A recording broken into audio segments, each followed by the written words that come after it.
Bah, bien sûr que c'est une bonne nouvelle, puisque du moins va-t-on arrêter pendant 4 jours de bombarder. Peut-être ne se rend-on pas assez compte de ce que ça signifie qu'un bombardement qui dure 35 jours et dont l'objectif, à l'évidence, dès les premiers jours, était un objectif de destruction totale et de meurtre de masse. Alors, oui, bien sûr. Après, je partage votre avis. Il y a beaucoup de gens qui doivent se dire, est-ce que le mien, la mienne, est dans les 50? Donc, il va y avoir de la tension, mais c'est une bonne nouvelle quand même, provisoire. Elle valide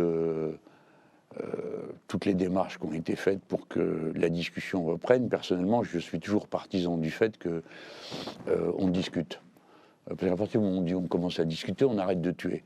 Et par conséquent, ça, c'est un bon pas. Ceci dit, j'arrive pas à imaginer qu'après 4 jours, tout d'un coup, les bombardements recommencent.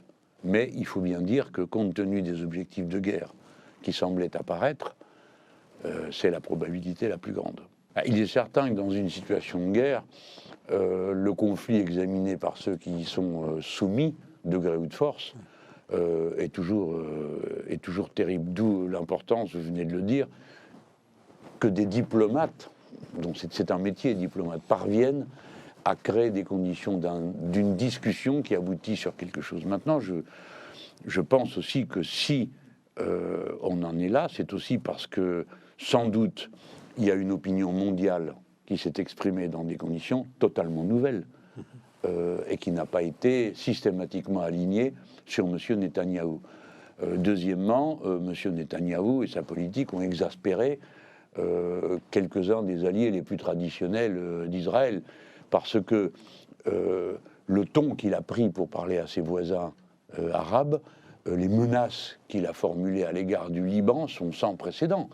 Je me souviens cette phrase terrible du ministre des Armées disant: ce qu'on a fait à Gaza, on est capable de le faire à Beyrouth, c'est-à-dire de menacer la capitale d'un pays voisin. Je pense que beaucoup de monde aux États-Unis et ailleurs dans le monde a trouvé que tout ça allait beaucoup trop loin et qu'il ne pouvait pas être question d'accepter une logique de surenchère. Je pense que tout ça a dû peser en même temps, mais en tout cas, ce que ça montre, c'est l'importance de la diplomatie. Ça peut paraître un peu, comment dire, presque banal que vous, moi, on dise ça, mais non, on est quand même dans un monde de guerre où la diplomatie, par exemple, n'a pas pu intervenir sur la question de l'invasion de l'Ukraine, où elle n'a pas pu intervenir ni obtenir quelques résultats que ce soit sur l'expulsion de la population arménienne du Karabakh, où la diplomatie n'a abouti à rien dans l'est de la République démocratique du Congo. J'en passe parce qu'il y a 56 conflits armés dans le monde. Donc quand la diplomatie fait une démonstration de cet ordre, dont nous tous,